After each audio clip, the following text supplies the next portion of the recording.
Bonjour, bonjour, et voici le dernier épisode de cette série de vidéos sur le groupe symétrique. Donc il est important d'avoir regardé quand même les deux trois vidéos précédentes pour bien comprendre celle-ci. Je vais réutiliser des formules, etc. Mais le but de cette série de vidéos était vraiment d'arriver à la signature qui est donc l'objet dont nous aurons besoin quand nous parlerons du déterminant par exemple. Et voilà. Donc ce serait dommage de s'arrêter avant.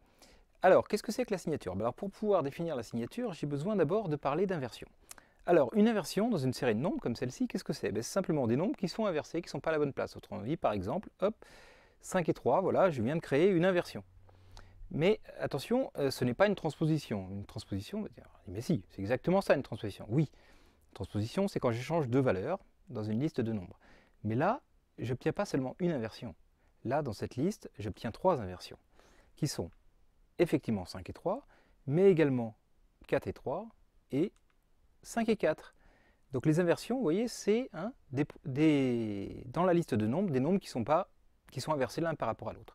Et donc ici, il y en a 3. Okay, et donc pour une permutation sigma comme celle-ci, en fait, on appelle une inversion justement une inversion dans la liste du bas. Donc voilà la définition formelle, c'est un couple donc, de valeurs telles que sigma de i est plus grand que sigma de j alors que i était plus petit que j. Autrement dit, voilà, ça veut dire qu'ici, par exemple, le nombre d'inversions, ah oui, j'oubliais, le nombre d'inversions, on l'appelle n de sigma. D'accord? Le nombre total d'inversions. Donc pour celle-ci, comme je le disais, 2 et 3, ils sont inversés. Vous voyez, 2 et 3, ils sont bien en inversion. Par contre, 1 et 4, ils ne le sont pas. Il suffit de regarder donc, la liste du bas, les inversions qu'il y a dedans. Ok? Alors, évidemment, petit exercice, je vous laisse mettre sur pause si vous voulez. Je vous demande de calculer combien il y a d'inversions pour cette permutation-ci. Alors, nous allons le faire maintenant. Donc, alors, allons-y. Pour les compter, la méthode que je suggère, c'est de les prendre dans l'ordre. Alors, regardons avec 3, par exemple. Quels sont les nombres inversés avec 3? Les nombres plus petits que 3, qui sont après. Donc, il y a 2 et il y a 1. Ok, donc 3 est inversé avec 2 et 1. Bon, ça fait deux inversions. Ok. Ensuite, je vais prendre 2. Alors, il est inversé avec 1, qui est là. Donc, les nombres plus petits que 2 qui sont après, il y a 1. Mais il est aussi inversé avec 3. Mais celle-là, j'ai déjà compté.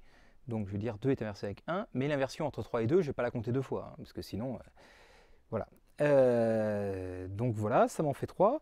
Et maintenant, qu'est-ce qui reste? Alors il reste 5, il est inversé avec 1 et avec 4. Et ensuite, 1, il n'est pas inversé avec 4, et donc ceux d'avant, je les ai déjà vus, donc je ne vais pas recompter. Et puis 4, voilà, ceux d'avant, j'ai déjà fait, donc je ne vais pas recompter non plus. Donc au final, j'ai toutes les inversions, et donc j'en ai 2, 1 et 2. Finalement, le nombre d'inversions de sigma, c'était 5. Très bien. Alors, maintenant, il est temps de donner la définition de la signature d'une permutation. Et donc, pour toute permutation dans l'ensemble des permutations, on appelle sa signature, et on note donc epsilon de sigma, le nombre moins 1 à la puissance n sigma. Autrement dit, c'est moins 1 fois moins 1 fois moins 1 fois moins 1. Le nombre de moins 1, c'est le nombre d'inversions qu'il y a dans sigma. Si sigma a une seule inversion, on a juste inversé 1 et 2 par exemple, eh bien sa signature c'est moins 1. S'il y a deux inversions, sa signature c'est 1 et ainsi de suite. Voilà. Alors, je vous propose de faire des exercices. Tout d'abord, d'essayer de compter le nombre d'inversions qu'il y a dans ces permutations et puis d'en déduire leur signature. Alors, voilà, vous avez dû mettre sur pause, vous êtes revenu. Allons-y pour la correction. Donc, pour la première, alors tout d'abord, donc il faut compter le nombre d'inversions qu'il y a. Alors, en fait, 2, 3, 4, 5, cette liste, elle est tout à fait ordonnée. Donc là-dedans, il n'y a pas d'inversion. Ils sont tous juste inversés avec 1. Et donc, finalement, le nombre d'inversions qu'il y a, c'est 1, 2, 3, 4. Il n'y a que des inversions avec 1. Donc, le nombre d'inversions, c'est 4. Et donc, sa signature, c'est moins 1 puissance 4. Ça fait 1. Alors, la suivante, c'est une transposition. Tiens, transposition 1, 4. Alors, effectivement, vous voyez, il y a 4, il est inversé avec 1. Mais en l'occurrence, 4, il est aussi inversé avec 2 et avec 3. Donc alors, je recompte avec 4, ça fait 1, 2, 3 inversions. Ensuite, avec 2, ça en fait une. Donc en tout, ça fait 4. Avec 3, ça en fait encore une. Ça fait 5. Avec 1, il n'y en a pas. Avec 5, il n'y en a pas. Donc en tout, je trouve que n de sigma, c'est 5. Et donc, sa signature est égale à moins 1. Et donc maintenant, nous allons voir qu'une transposition, la signature est toujours égale à moins 1, en fait, quelle que soit la transposition. Alors, si la transposition c'était 1, 2 ou deux nombres qui suivent, une transposition élémentaire, alors ça a l'air simple. Mais en général, donc il faut regarder. Alors une transposition, donc voilà ce que j'ai écrit, ce que ça veut dire, la transposition entre i et j. Donc le début de la liste n'est pas changé, i est transformé en j, le suite de la liste n'est pas changé, sauf pour j qui est transformé en i. Ok, et donc voilà. comptons le nombre d'inversions qu'on a dans cette liste de nombres qui est ici. Alors, bon, bah, à part I et J, il n'y a pas de problème, ils sont tous dans l'ordre. Hein. Donc les seules inversions possibles, c'est avec I et avec J. Alors avec J, donc il y a celle-là, 1, 2, 3, 4, 5, en fait il y en a autant que de nombres entre I et J. Et donc ça fait quoi hein, c'est toujours l'écart, le nombre d'écarts entre deux poteaux. Donc il y en a J moins I moins 1 entre les deux. Ouais, parce que si J était 2 et I égale 1, 2 moins 1 ça fait 0, il n'y en a pas entre les deux. 2 moins 1 ça fait 1 alors qu'il n'y en a pas entre les deux. Donc c'est J moins I moins 1. Le nombre de valeurs qu'il y a entre I et J au début, c'est voilà, J moins I moins 1.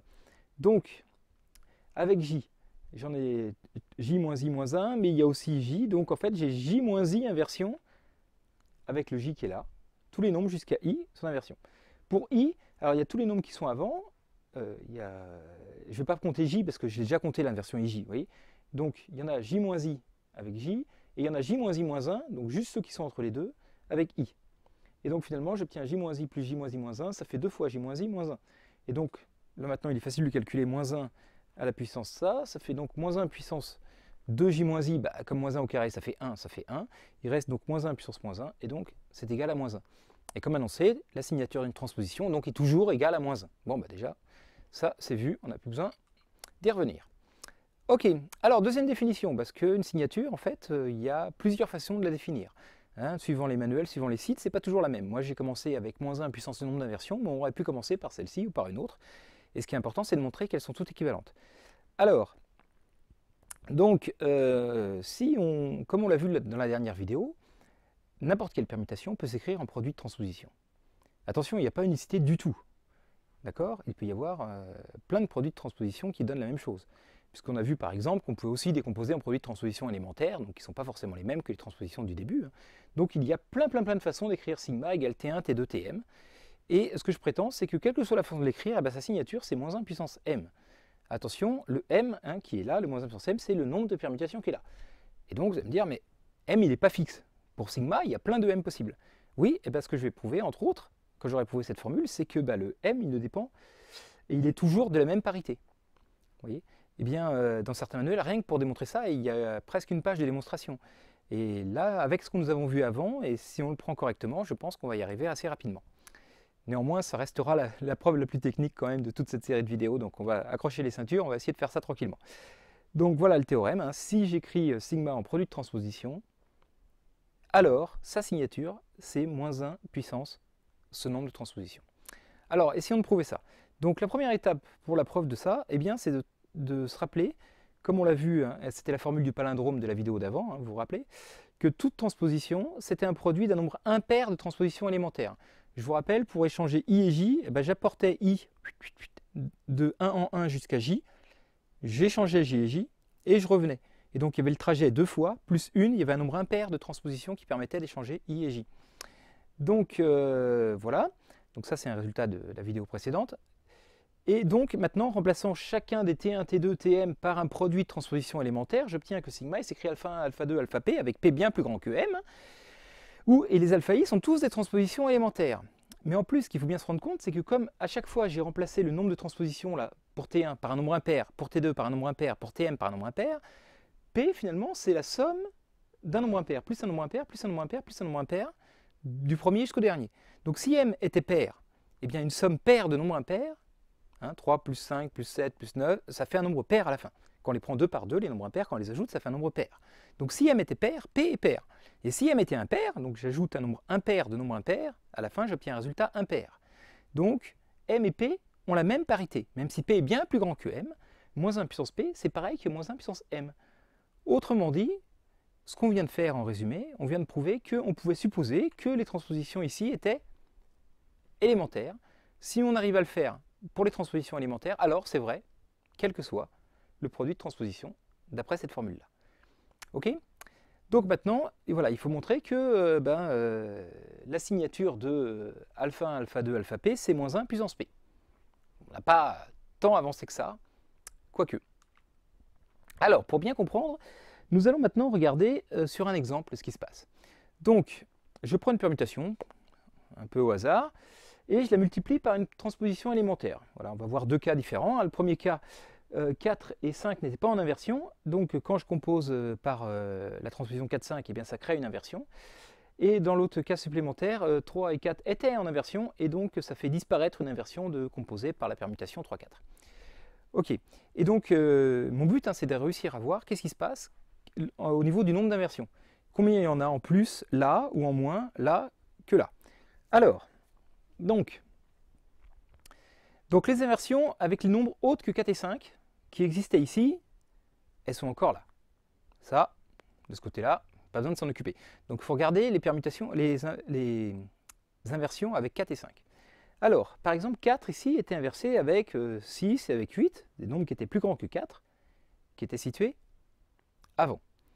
Mais les nombres plus grands que 4 qui sont situés avant, avant 4, hein, donc ils sont aussi situés avant 5. Ils sont aussi plus grands que 5, je veux dire. Comme 4 est le nombre qui suit, d'accord, tous les nombres qui sont là plus grands que 4, quand je vais mettre 5 ici, ils sont aussi plus grands que 5. Ok, hein, quand je prends donc le premier de l'échange, ceux qui sont avant le premier de l'échange, là, il n'y a pas plus d'inversion ici que là. D'accord? 6 et 8 étaient en inversion avec 4, ben, ils vont être avec 5.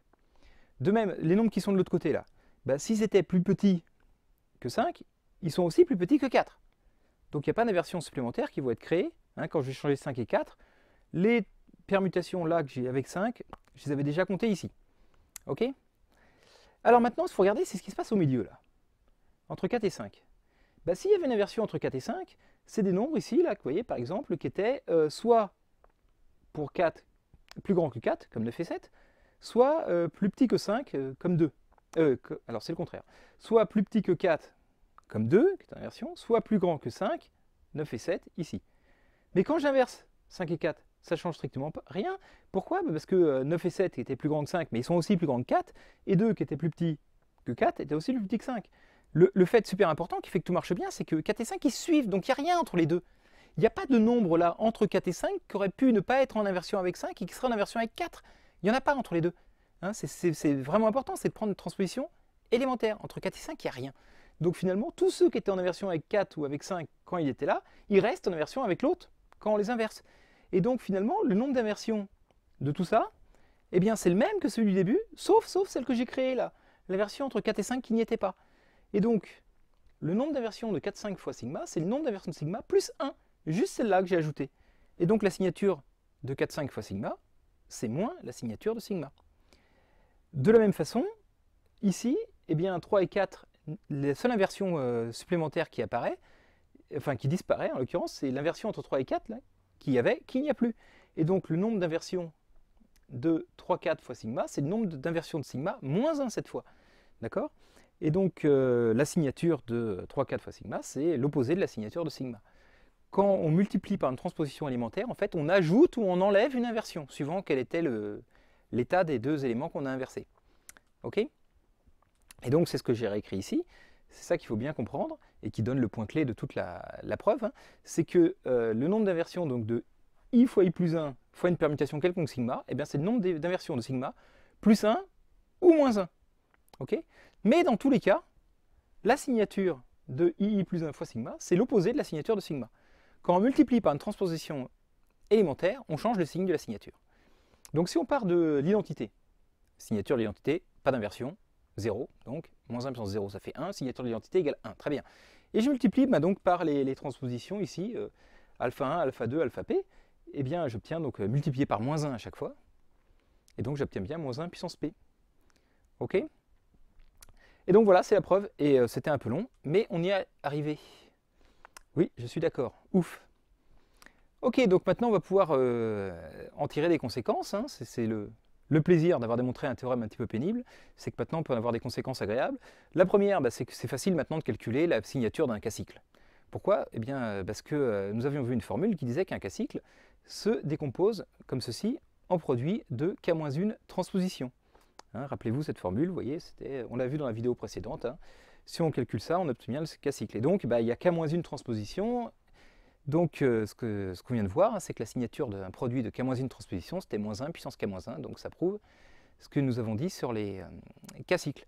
Et donc, en particulier, la signature d'un 3 cycles, c'est 1. d'accord, voilà, moins 1 puissance 2.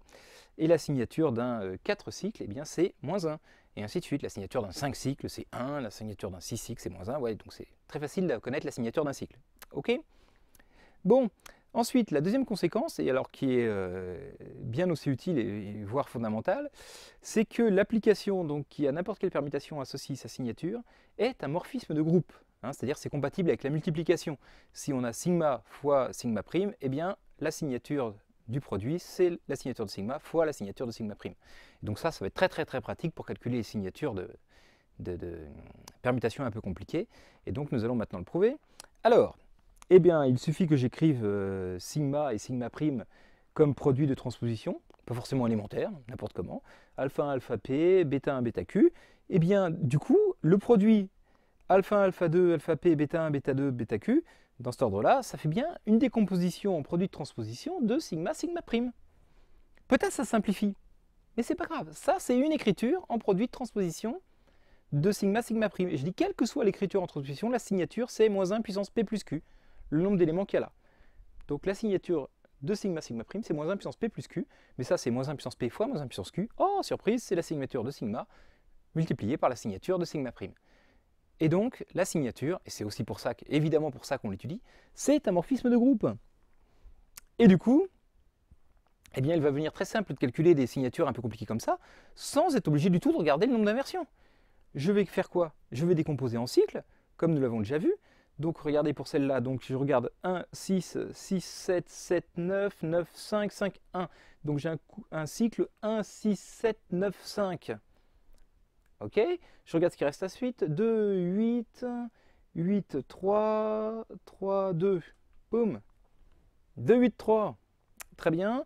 Et puis, qu'est-ce qui reste? Alors, 4, eh ben, il ne change pas par la mutation, tout ça, donc tout va bien.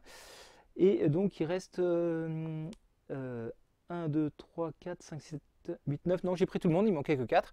Donc voilà l'écriture de sigma en produit de cycle. Et donc maintenant, la signature de sigma, c'est la signature de lui fois la signature de lui. Donc la signature de lui, il y en a 5, c'est moins 1 puissance 4. La signature de lui, c'est moins 1 puissance 2. Hein, c'est K-1 pour un K-cycle. Et donc c'est 1 fois 1, ça fait 1. Alors je vous laisse faire tout seul celui-là. Je vous laisse mettre sur pause. Ouais, il faut avoir des réflexes parce que maintenant je vais afficher la réponse. Donc la décomposition en cycle de celui-là, comme vous l'avez trouvé sans doute, c'est ça. Et donc la signature, c'est 1 fois moins 1 fois moins 1 fois moins 1.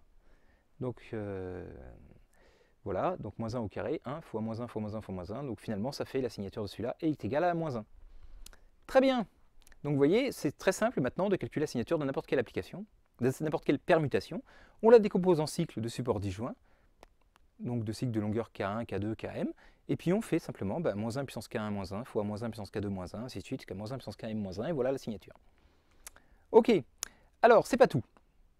C'était déjà bien, et c'est relativement pratique, mais il y a encore cette définition que certains prennent comme définition de base, et alors avec celle-là, ils essayent de démontrer que c'est un morphisme, etc., et que c'est égal au... donc pour un produit de transposition, ça fait... bref, que c'est égal au nombre d'inversions, etc., etc. Donc il y a plein de manuels ou de sites internet qui disent la signature d'une transposition et définissent comme ça. Hein. Alors, je veux dire, comme ça, comment hein? Alors, je la donne, hein, j'explique un petit peu. Donc voilà, on prend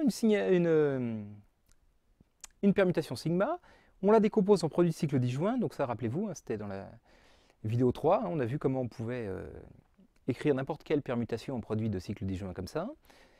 Et alors, qu'est-ce que j'ai besoin d'autre? Donc j'ai M, le nombre de cycles disjoints qui apparaît, et il faut P, le nombre de valeurs qui sont fixées par sigma.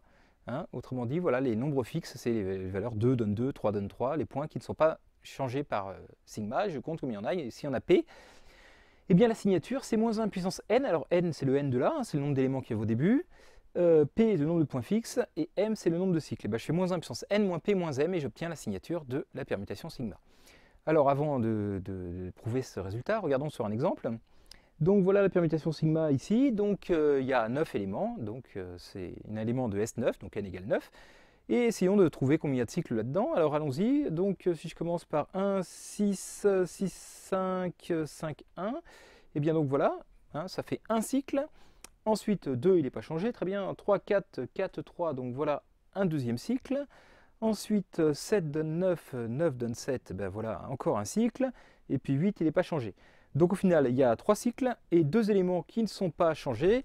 Et donc m égale 3 et p égale 2. Et donc j'utilise la formule qui est marquée ici. La signature est donc égale à moins 1 puissance 9, moins 2, moins 3. Donc ça fait moins 1 puissance 4, ça fait 1. Donc voilà la méthode sans doute la plus pratique et la plus rapide pour calculer la signature d'une permutation. Ok? Enfin, elle est à peu près équivalente à l'autre, c'est-à-dire qu'il faut décomposer en cycles dans les deux cas. Une fois qu'on a trouvé le nombre de cycles et le nombre de points fixes, on peut calculer comme ça. Ok, donc maintenant bah, c'est formidable, il faudrait peut-être quand même réussir à prouver que ça coïncide. Alors, comment fait-on ça? Eh bien, on va procéder par récurrence. Alors, récurrence sur quoi? Sur le nombre de cycles à support disjoint de la permutation sigma.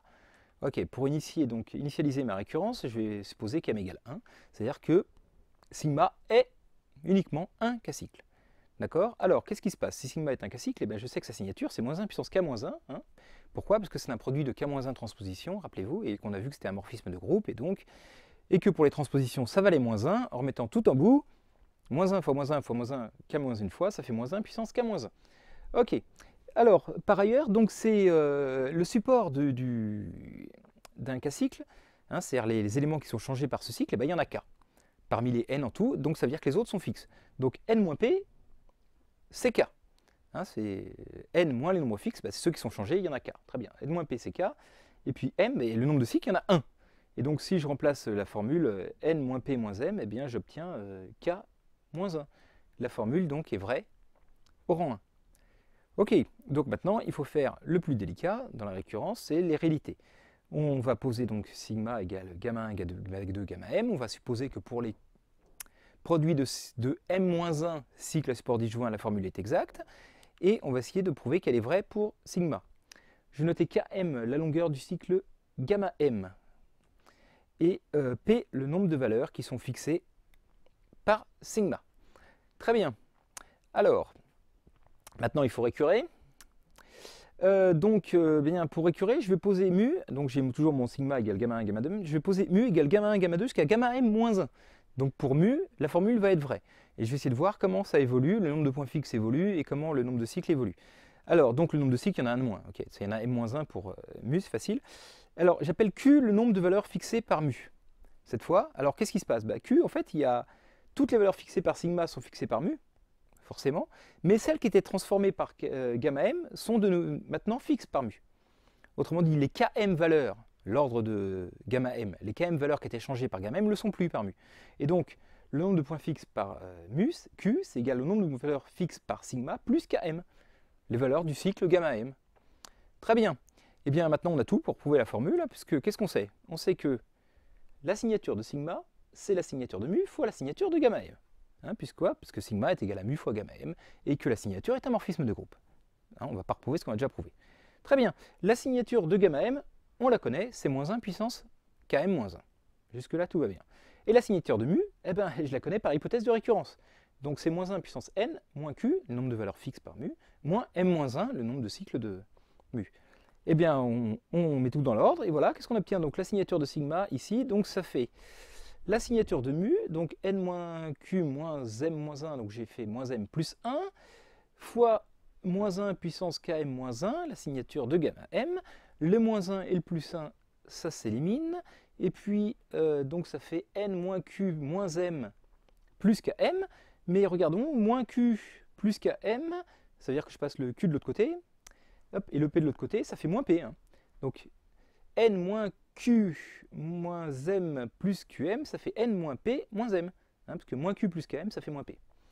Donc voilà, donc la formule est encore vraie pour sigma, et donc par théorème de récurrence, on a prouvé que pour toutes les permutations de Sn, cette formule était exacte.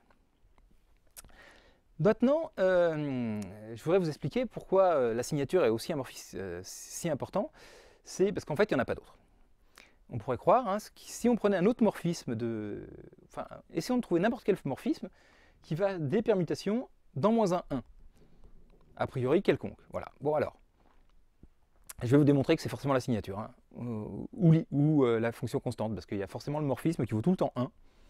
Un morphisme de groupe, un morphisme trivial, il existe, ok, bon. Et voilà. Alors, regardons ça.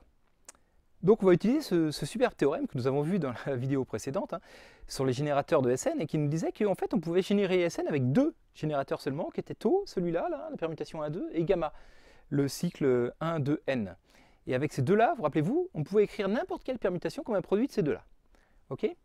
Et d'autre part, n'importe quelle transposition élémentaire s'obtenait, hop, comme ceci. Hein. Je vous rappelle, ça consistait à mettre les K premières cartes du paquet de cartes au fond, échanger les deux premières, et remettre les K cartes qu'on a mis derrière, les remettre par-dessus, et finalement on avait échangé celle qu'on voulait, la K plus unième et la K plus deuxième. Donc voilà, on avait cette formule-là, hein, cette transposition élémentaire K plus 1, K plus 2 est égale à ce produit-là. Mais si je calcule la signature maintenant de celui-là, bah du coup, j'obtiens la signature de ça, comme c'est un morphisme de groupe, ça fait la signature de gamma à la puissance K, fois la signature de tau, fois la signature de gamma à la puissance moins K. Les signatures, c'est des nombres moins 1 ou 1, donc on peut faire les produits dans n'importe quel sens, donc ça et ça simplifie, et donc ça reste égal à la signature de tau. Et donc je me rends compte que la signature de K plus 1, K plus 2, c'est égal à la signature de tau. Donc après, il y a deux options. Si l'image par phi de tau, c'était 1, alors phi, elle est constante. Ah, je me suis gouré. C'était phi qu'il fallait que je marque partout, bien sûr. Phi de ce produit, c'était phi de tout ça, donc c'était phi de tau. Donc, pour n'importe quel morphisme, l'image de n'importe quelle transposition élémentaire, c'est égal à l'image de 1, 2. Donc si phi de tau, c'est 1, alors phi de n'importe quelle transposition élémentaire, c'est 1. Mais du coup, comme tout se décompose en produit de transposition élémentaire, eh bien, phi de n'importe quelle permutation, c'est 1. Il n'y a pas d'autre choix. Phi est constante. D'accord? Et donc, la seule autre possibilité, bah, c'est que phi de tau soit moins 1. Mais alors, à ce moment-là, phi de toutes les permutations élémentaires, qui est égal à phi de tau, donc c'est toujours égal à moins 1. Donc la phi de n'importe quelle transposition élémentaire est égale à moins 1. Ça prouve du coup ce qu'on a vu tout à l'heure, c'est-à-dire qu'en décomposant n'importe quelle permutation en produit de transposition élémentaire, on obtient moins 1 puissance p pour sa signature, où p est son nombre de transpositions élémentaires, et du coup c'est la même chose que la signature. Donc il n'y a pas d'autre option, soit phi vaut tout le temps 1, soit phi c'est la signature. Donc en fait, voilà, c'est pour ça que la signature aussi très intéressante, c'est que bah, c'est la seule façon de faire un morphisme entre Sn et moins 1. Alors, ok, mais alors pourquoi c'est si bien d'avoir un morphisme entre Sn et moins 1, 1? Eh bien, en fait, parce que du coup, on peut définir les permutations paires, c'est celles telles que de signature égale à 1. Et de même, les permutations impaires, c'est celles dont la signature vaut moins 1.